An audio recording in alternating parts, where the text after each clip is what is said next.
Jake Morrison wiped the sweat from his forehead as he watched the massive harvesting machines roll across the golden wheat fields of New Haven. The twin suns were setting behind the purple mountains, painting the sky in shades of orange and pink. It was beautiful here, peaceful in a way that Earth had never been during his childhood. "Another good day," said Mary Phillips, his deputy administrator, as she walked up beside him. She carried a tablet showing the day's harvest numbers. "We're ahead of schedule for the season. The new fertilizer mixture is working better than we hoped." Jake nodded and smiled. He had been running New Haven Colony for 8 years now, and every day still felt like a gift. No traffic jams, no pollution, no crime to speak of. Just hardworking families who had come here to build something better. The colony had grown from 500 people to nearly 12,000, with more arriving on every transport ship from Earth. The Chun family's farm produced their best yield yet, Mary continued. Little Bobby Chun is already talking about expanding into the North Valley next year.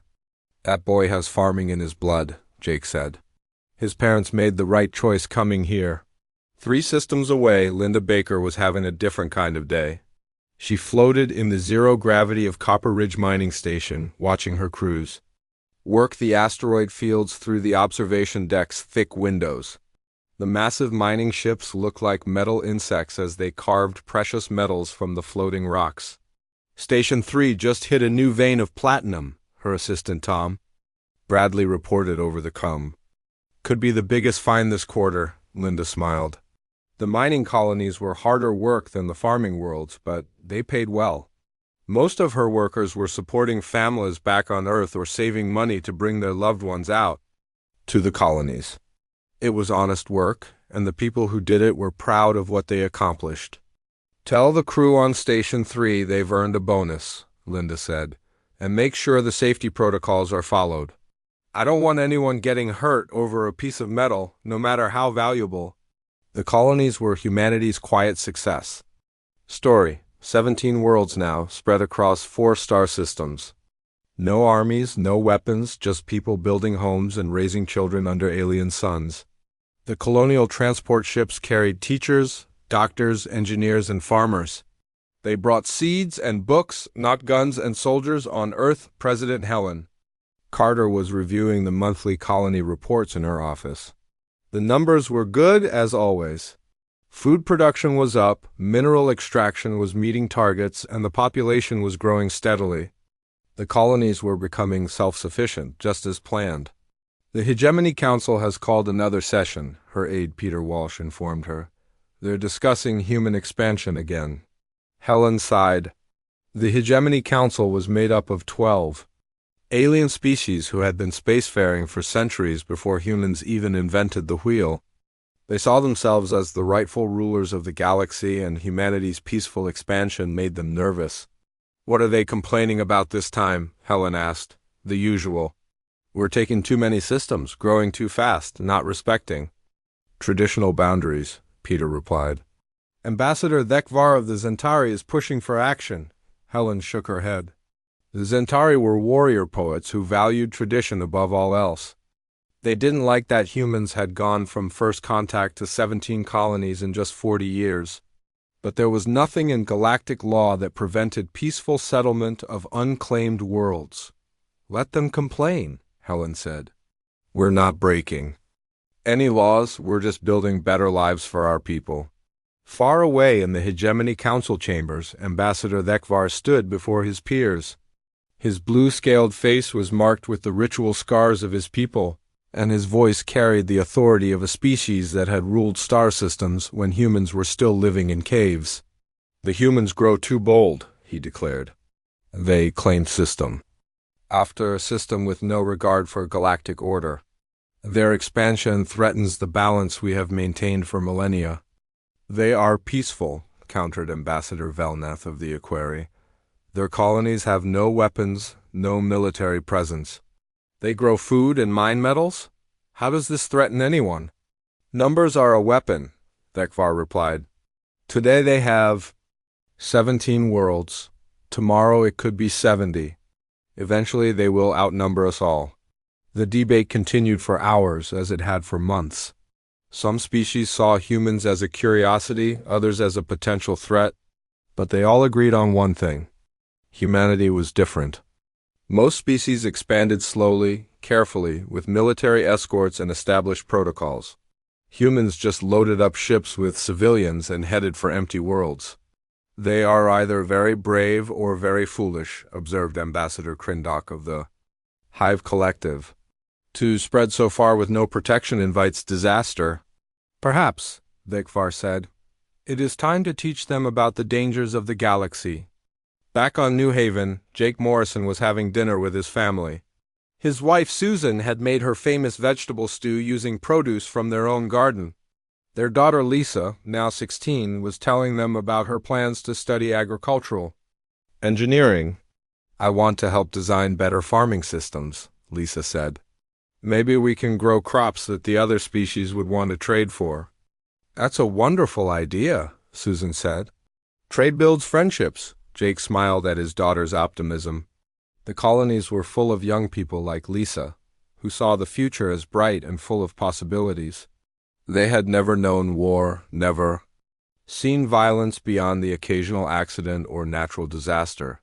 To them, the galaxy was a place of wonder and opportunity. "The new families from Earth are settling in well," Jake said. "The Johnson family started a small bakery in town. The Williams opened a repair shop for farm equipment. Everyone's finding their place." "It's what we dreamed of when we first came here," Susan said. "A place where people could build something lasting." That night, as Jake walked through the quiet streets of New Haven's main town, he felt proud of what they had accomplished. The colony was thriving, the people were happy, and the future looked bright. Children played in the streets while their parents sat on porches, talking and laughing as the artificial lights came on overhead. Jake had no way of knowing that in the deep space above them, sensors were already detecting the approach of ships that had traveled far to deliver a message. He had no idea that within hours, everything he had built would be threatened by forces he had never imagined. The peaceful colonies of humanity were about to learn that the galaxy was not as safe as they had believed. The attack came without warning at dawn on New Haven. Jake Morrison was drinking his morning coffee when the sky suddenly filled with alien ships.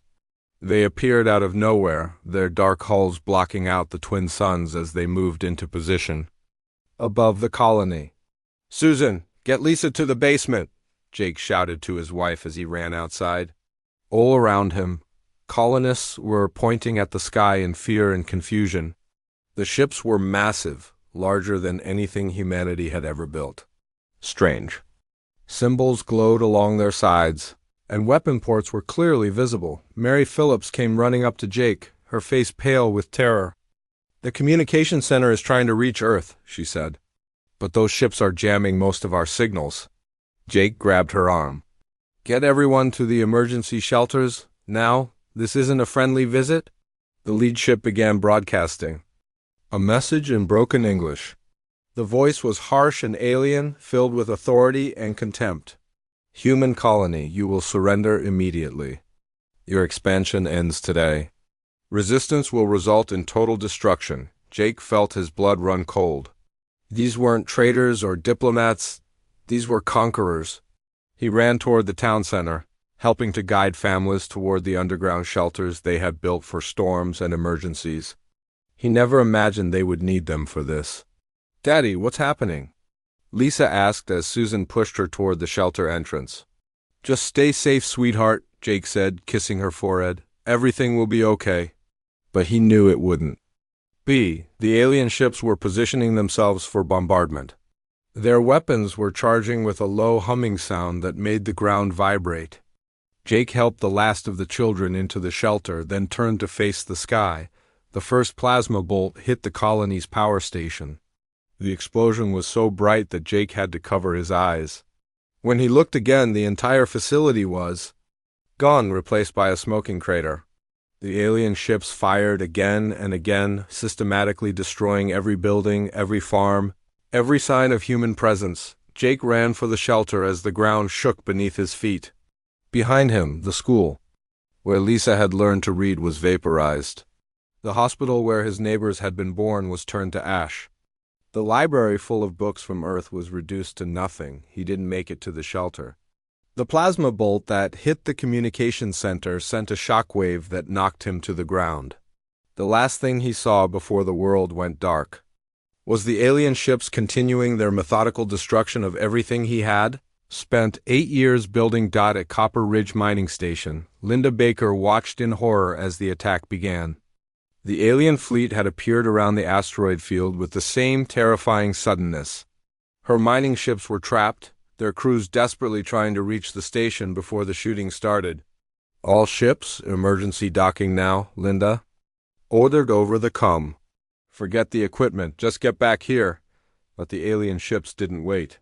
They opened fire on the mining vessels while they were still in open space. Linda watched helplessly as the ship carrying Tom Bradley and his crew was hit by 3 plasma bolts. The explosion was so complete that there wasn't even debris left behind. "Station defense systems are offline," her communications officer reported. "They hit our shield generators first." Linda realized with sick certainty that this was planned. The aliens knew exactly what to target first. They had studied human colonies, learned their weaknesses, and now they were exploiting them with ruthless efficiency. "Send a message to Earth," she ordered. "Tell them we're under attack. Tell them this is genocide." The message went out just as the alien fleet began bombarding the station. Linda felt the deck shaking beneath her feet as the massive structure began to break apart. Through the observation windows, she could see the alien ships moving closer, their weapons glowing with deadly energy in the final moments. As the station's hull began to crack and the atmosphere rushed out into space, Linda thought about her daughter back on Earth. She thought about the families on the mining ships, the children in the colony schools, all the innocent people who had done nothing wrong except dream of a better life among the stars on Earth. President Helen Carter was awakened at 3 a.m. by her aide Peter Walsh. His face was grim as he handed her the emergency reports. 4 colonies under attack, he said. New Haven, Copper Ridge, Riverside, and Golden Valley. The communications we received before the attack started were all the same. Alien fleets demanding surrender, then immediate bombardment. Helen felt her hands shake as she read the reports. 17,000 people lived in those 4 colonies. Farmers, miners, teachers, children, all of them defenseless against military assault. Casualties? She asked, though she already knew the answer. Unknown, but presumed total, Peter replied. The alien ships aren't targeting military installations. They're destroying everything. Schools, hospitals, homes. This isn't conquest, it's extermination. Helen sat in silence for a long moment, reading the names of the colonies. She had visited New Haven just 2 years ago, had dinner with Jake Morrison and his family. She remembered his daughter Lisa showing her the school science project about growing plants in alien soil. Who's responsible? She asked. The Hegemony Council. Ambassador Thekvar is broadcasting throughout the galaxy that this was a necessary lesson. He's calling it a warning to humanity about the dangers of uncontrolled expansion. Helen stood up slowly. Her advisors were already gathering in the Situation Room, but she needed a moment to process what had happened. The aliens had murdered 17,000 innocent people to send a message. They had destroyed 4 peaceful colonies to teach humanity its place in the galactic order. Peter, she said quietly, contact Admiral Hughes at the Colorado facility. Ma'am, that facility has been closed for decades. There's nothing there but empty bunkers. Helen looked at him with eyes that had suddenly gone very cold. Contact Admiral Hughes. Tell him it's time to wake up the giants. Peter stared at her in confusion. Ma'am, I don't understand. The aliens wanted to teach us about the galaxy, Helen said. They wanted to show us what happens to species that expand too quickly without proper protection. They thought we were weak because our colonies had no weapons. She walked to the window and looked out at the lights of the city. Somewhere out there, families were sleeping peacefully, unaware that their relatives on distant worlds had been murdered in their beds. They were wrong, Helen continued. We're not weak. We're not defenseless. We've just been very, very patient. She turned back to Peter, and he saw something in her expression that made him step back. It was the look of a predator that had been pretending to be prey. "The Hegemony Council thinks they've taught humanity a lesson," Helen said. "They're about to learn that some lessons work both ways." The war that would reshape the galaxy had begun, though the aliens didn't know it yet. In the smoking ruins of 4 human colonies, 17,000 innocent people had paid the price for peace. Their deaths would not be forgotten. And somewhere in the deep places of Earth, ancient machines were beginning to stir. Admiral Ryan Hughes stood before the massive steel doors deep inside Cheyenne Mountain. The biometric scanner read his palm, then his eyes, then analyzed his DNA. After 37 years of silence, the doors groaned open with a sound like thunder. The lights came on automatically as he walked into the command center. Everything was exactly as he had left it decades ago when the last war ended. The computer screens flickered to life, showing star maps and ship positions that had been frozen in time, but now new data was flowing in, updating everything in real time. "Welcome back, Admiral," said the artificial intelligence that managed the facility. "I have been waiting for your return." "Status report, Central," Hughes commanded, using the old protocols that came back to him like muscle memory. "All primary systems are operational. Secondary facilities are coming online. Estimated time to full activation is 72 hours. Hughes nodded. The Terran Defense Command had been built during humanity's first contact with hostile aliens 40 years ago. When peace was declared, the politicians had wanted to destroy it all. Hughes had convinced them to simply hide it instead. "Just in case, send activation codes to all sleeping facilities," he ordered. "Priority Alpha, full mobilization." Across the solar system, ancient machines began to wake up. On Luna, Captain Lisa Torres received the emergency call that pulled her away from her cargo runs. She had been flying supply ships to the colonies for 15 years, but before that she had been something else entirely. The Luna shipyards looked abandoned from the outside, but Torres knew better. She pressed her hand against a hidden panel, and massive doors slid open to reveal construction bays that stretched for miles underground. The sight took her breath away, even though she had seen it before. Hundreds of ships filled the yards. Not the small cargo vessels the galaxy knew humanity built, but massive warships that had been waiting in darkness for decades, the automated. Systems were already at work, checking systems, loading weapons, preparing for war. "Torres to command," she said into her communicator. "The Luna yards are fully operational. We have 300 ships ready for immediate deployment." "Copy that." "Torres, you're now captain of the TSDF Retribution. Prepare for fleet operations," Torres smiled grimly. The Terran Space Defense Force was back in business. The aliens had no idea what they had awakened. On Mars, Colonel Ben Martinez watched as the red planet's surface began to change. Hidden panels slid away to reveal weapon emplacements that had been disguised as research stations. The terraforming equipment that had been reshaping the planet's atmosphere was revealed to be something far more dangerous. "Sir, all orbital defense platforms are active," his aide reported. "The gravity manipulation systems are at full power." Martinez nodded. Mars had been humanity's testing ground for weapons that were too dangerous to build on Earth. The aliens thought it was just another colony world. They were about to learn how wrong they were. In the asteroid belt, mining stations that had been operating for decades suddenly revealed their true purpose. What the galaxy had seen as industrial facilities were actually massive weapons platforms. Their mining lasers capable of cutting through the armor of any known warship. "Commander," Patricia Williams stood in the Military Intelligence Center beneath the Pacific Ocean, watching as data flowed in from across human space. Her job was to know everything about humanity's enemies, and she had been preparing for this day for decades. "Ma'am, we're detecting increased communications from the Hegemony Council," her analyst reported. "They're confused by the activity in our system. They expected us to either surrender or send a small diplomatic mission." Williams smiled coldly. "What are they saying?" "They're calling for more intelligence about our capabilities. It seems they didn't bother to study us very carefully before they attacked. Their mistake, Williams said. What do our deep space sensors show? Hegemony patrol fleets are positioned in 7 systems. They're expecting us to respond with whatever small military force we might have hidden away. Williams brought up a holographic display showing the positions of human ships throughout the galaxy. The aliens had no idea how many humans were really out there, or what they were capable of.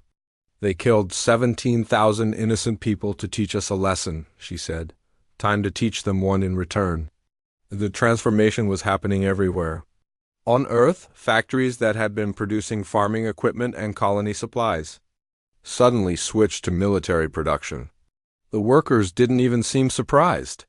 They simply changed their assembly lines and began building weapons and armor with the same efficiency they had used to build civilian goods. In the deep space monitoring stations, operators who had been tracking weather patterns and asteroid movements revealed their true purpose. They had been watching every ship that moved through human space, cataloging every alien vessel, learning the capabilities of every species in the galaxy. President Carter stood in the war room, watching the displays that showed humanity's true strength. The peaceful colonies had been just the visible part of humanity's expansion. The real infrastructure had been hidden, disguised, waiting for the day it would be needed. How long have we been planning this? Asked Vice President Robert Cole, who was seeing the classified facilities for the first time. Since first contact, Carter replied. We learned early that the galaxy was a dangerous place. The other species tolerate us because they think we're weak. They were content to let us build our little farming colonies because they didn't see us as a threat. But we've been building something else entirely, Cole said, understanding dawning on his face. The colonies were never our real expansion, Carter confirmed. They were our early warning system. And when someone finally attacked them, they would learn what humanity is really capable of. On the bridge of his flagship, Admiral Hughes watched as reports came in from across the solar system. The first response fleet was nearly ready for deployment.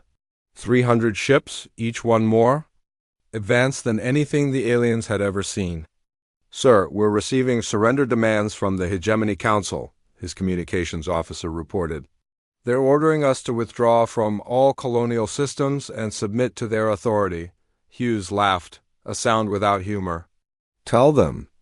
We'll respond in our own way. What should I tell them, sir? Nothing. Let them wonder what's coming. The aliens had wanted to teach humanity about the dangers of expanding too quickly without proper protection. They had killed innocent farmers and miners to make their point. But they had made one critical error in their calculations. Humanity had never been unprotected. They had simply been very good at hiding their true strength. The peaceful colonies had been the bait, and the aliens had taken it completely. Now they would learn what happened when you attacked a species that had been preparing for war for 40 years. The giants were awake, and they were very, very angry. The galaxy would never be the same again. Admiral Kethnor of the Hegemony Fleet sat in his command chair, watching the empty space where the human colonies had been. The operation had been a complete success. 4 worlds reduced to ash, 17,000 humans dead, and not a single shot fired in return. The lesson had been taught perfectly. Sir, we're detecting ships approaching from the human home system, his sensor officer reported. Long-range scanners show approximately 50 vessels. Kethnor nodded with satisfaction. The humans were finally responding, probably with whatever small military force they had managed to scrape together. It would be another easy victory, and the galaxy would see that humanity was just as weak as they appeared. Prepare the fleet for engagement, he ordered. We'll destroy their pathetic response force and then demand complete surrender. But as the human ships came closer, the sensor readings began to change. The officer at the scanner station looked confused, then worried. Sir, I'm getting strange readings. The human ships are much larger than our intelligence suggested, and they're moving faster than our ships can travel. Kethnor frowned. That was impossible. The Hegemony had the most advanced technology in the galaxy. Their ships were faster and more powerful than anything any other species could build. Check your instruments, he ordered. There must be an error. The sensor officer ran the scan again, then looked up with fear in his eyes. Sir, the readings are correct. The human ships are twice the size of our largest vessels. And they're not slowing down? Admiral Hughes stood on the bridge of the TSDF Vengeance, watching the hegemony fleet through the main view screen. The alien ships looked small and primitive compared to the human vessels. Their weapons were outdated, their armor was weak, and their tactics were predictable. Fleet status report, he commanded. All ships ready for engagement, Captain Torres reported from the TSDF Retribution. Weapons charged, shields at maximum power. Target priority analysis complete, reported the fleet AI. Enemy vessels identified. And cataloged, optimal attack patterns calculated. Hughes smiled grimly. The aliens had no idea what they were facing. While they had been content to rule the galaxy with technology that was centuries old, humanity had been advancing, improving. Preparing for this moment? Begin the demonstration, he ordered. The battle began and ended in 17 minutes. The human ships moved with impossible speed, their weapons cutting through hegemony armor like paper. The aliens' plasma cannons barely scratched the human shields. While the human weapons tore their ships apart with surgical precision, Captain Torres watched from the bridge of the Retribution as her ship's main guns fired. The gravity cannons didn't just destroy the enemy vessels, they compressed them into tiny balls of metal and debris. The alien crews didn't even have time to scream. Target destroyed, her weapons officer reported. Moving to next target. The hegemony fleet tried to fight back, but their weapons were useless against human technology. Admiral Kethnor watched in horror as his flagship's plasma cannons fired at the human ships with no effect at all. The energy blasts simply disappeared into the human shields as if they were nothing. How is this possible? He demanded. Our weapons should be able to damage any ship in the galaxy. Sir, their shield technology is completely unknown, his science officer replied. It's not just advanced, it's revolutionary. They're using principles of physics that we don't understand. Kethnor realized with growing terror that the hegemony had made a terrible mistake. They had attacked a species that was far more advanced than they had imagined. The peaceful colonies had been a deception, hiding the true nature of human civilization. Signal retreat, he ordered. All ships, emergency, jump to hyperspace. But the human ships had been waiting for this. As the hegemony vessels tried to escape, the human ships activated some kind of field that prevented them from entering hyperspace. The alien ships were trapped, helpless against weapons they could not understand or defend against. In the end, only 3 hegemony ships escaped out of the original 87. They limped back to their home territories, carrying news of the impossible defeat. The humans had not just won the battle. They had made it look easy. Merrill Hughes watched the last of the alien ships flee, then turned to his communications. Officer, send a message to Earth, Phase 1 complete. The first response fleet is ready to proceed to Phase 2. Yes, sir. What about the alien survivors? Let them go, Hughes said. We want them to tell their leaders what happened here. Fear is a weapon too? Back on Earth, President Carter received the battle report with satisfaction. The first engagement had gone exactly as planned. The aliens had learned that humanity was not as weak as they appeared, but they still had no idea how strong humans really were. The Hegemony Council is calling for emergency sessions, Peter Walsh reported. They're demanding explanations for how we were able to defeat their fleet so easily. What are our intelligence reports showing? Carter asked. The aliens are confused and frightened. They're calling our victory impossible. Some species are already reconsidering their alliance with the hegemony. Carter nodded. The psychological impact was just as important as the military victory. The galaxy had believed for centuries that the hegemony was invincible. Now they knew that was a lie. What's the status of our other fleets? She asked. The 2nd through 8th fleets are fully operational. Admiral Hughes reports that we have enough ships to engage every major hegemony fleet simultaneously. Carter smiled. The aliens had attacked 4 peaceful colonies with overwhelming force. thinking they were teaching humanity a lesson about galactic power. Instead, they had triggered the awakening of the most advanced military force the galaxy had ever seen. "Begin Phase 2, she ordered. "Send fleets to every system that participated in the attack on our colonies. It's time to return the favor." Throughout hegemony space, the aliens were receiving reports of human ships appearing in their territory. The vessels were massive, heavily armed, and moving with purpose. The few battles that occurred were over quickly with the human ships, demonstrating their overwhelming technological superiority on the Zentari homeworld. Ambassador Thekvar received the reports with growing dread. The humans were not just responding to the attack on their colonies, they were launching a full-scale invasion of hegemony space. "How many ships do they have?" he asked his military advisors. "Unknown, sir. Our scouts report seeing different human fleets in 7 different systems. The minimum estimate is over 2,000 vessels." Thekvar felt his heart sink. The hegemony had perhaps 500 ships total, and they were all inferior to the human technology. The species that had seemed so weak, so helpless, had revealed themselves to be the most powerful force in the galaxy. "Send a message to the human government," he ordered. "We request immediate negotiations." But the humans were not interested in talking. They had tried peace for 40 years, building their colonies and trading with other species. They had been content to live quietly on the edges of galactic civilization. The aliens had destroyed that peace, and now they would learn the price of their actions. The galaxy was about to change forever, and humanity would be the ones doing the changing. The Hegemony Council chamber had never been so quiet. 12 species that had ruled the galaxy for over 1,000 years sat in stunned silence as the reports continued to pour in. Human fleets were everywhere, appearing in systems that had been secure for centuries. Ambassador Thekvar stood before the emergency session, his blue scales pale with fear. The warrior poet who had pushed for the attack on human colonies now faced the consequences of his actions. "The humans have placed fleets in orbit around our homeworlds," he reported, his voice barely above a whisper. "They're not attacking, but they're demonstrating their power.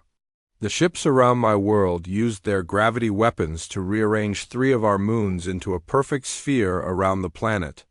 The other ambassadors shifted nervously. If the humans could move moons like toys, what else could they do? "The Aquari home system has been surrounded by 200 human vessels," Ambassador Velnath reported. "They're maintaining a peaceful orbit, but their message is clear. They could destroy us at any moment." Ambassador Krindok of the Hive Collective spoke with a trembling voice. "Our scientists have analyzed the human technology. It's not just advanced, it's impossible. They're manipulating gravity, time, and space itself.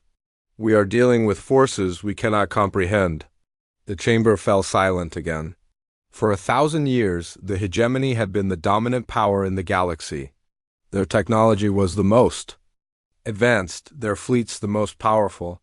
Now they had learned that a species they had dismissed as primitive farmers and miners possessed weapons that made their own look like stone axes. On Earth, President Carter stood in the Situation Room, watching the tactical displays that showed human fleets positioned throughout hegemony space. The operation had been flawless.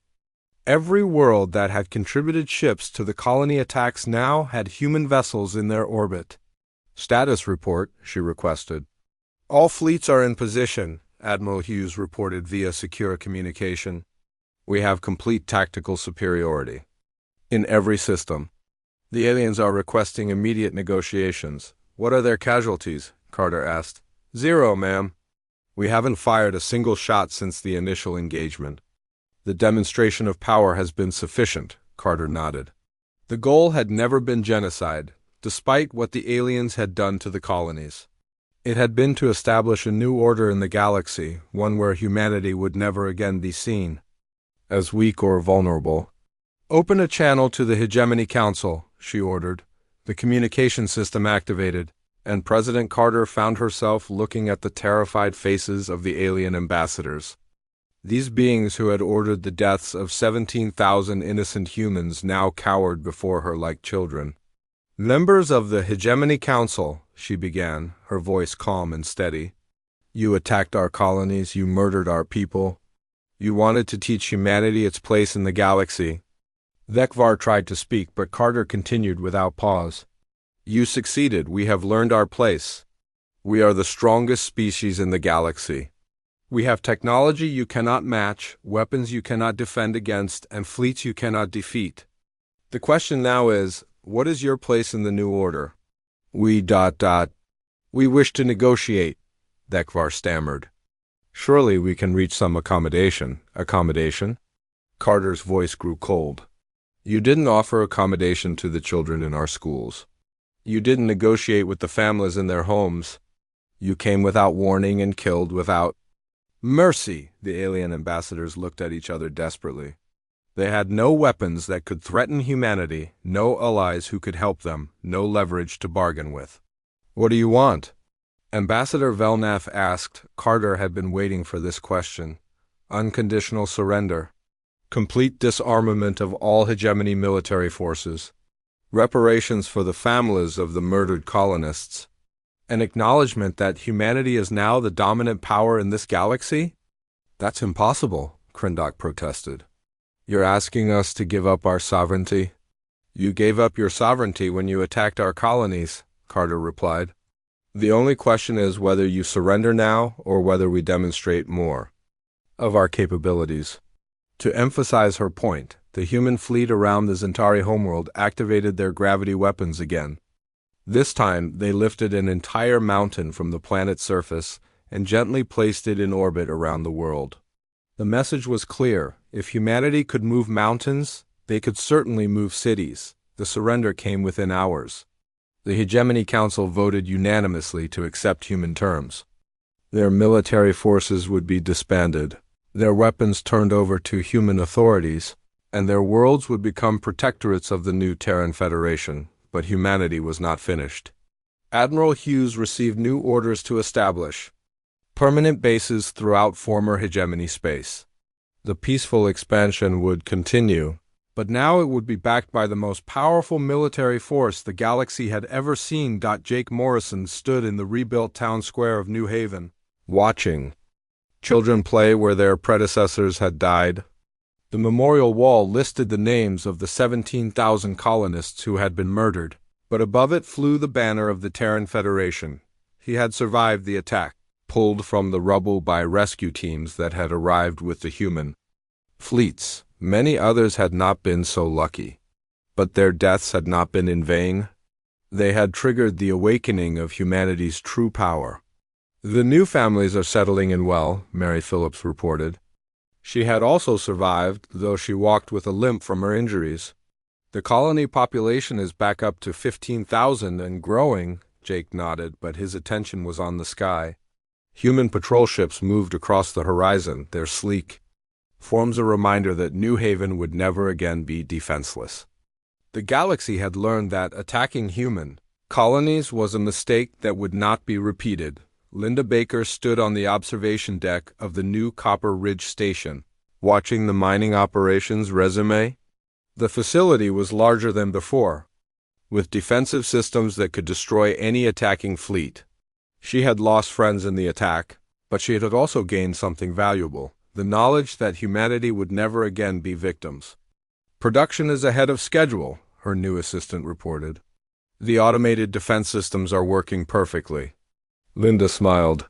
The mining crews worked with confidence now, knowing that powerful weapons protected them. The galaxy had changed, and humanity had been the ones to change it. On Earth, President Carter received the daily reports from across human space. The Terran Federation now controlled 17 star systems directly, with protectorates in dozens. More, the other species that had once been part of the hegemony were adapting to the new reality.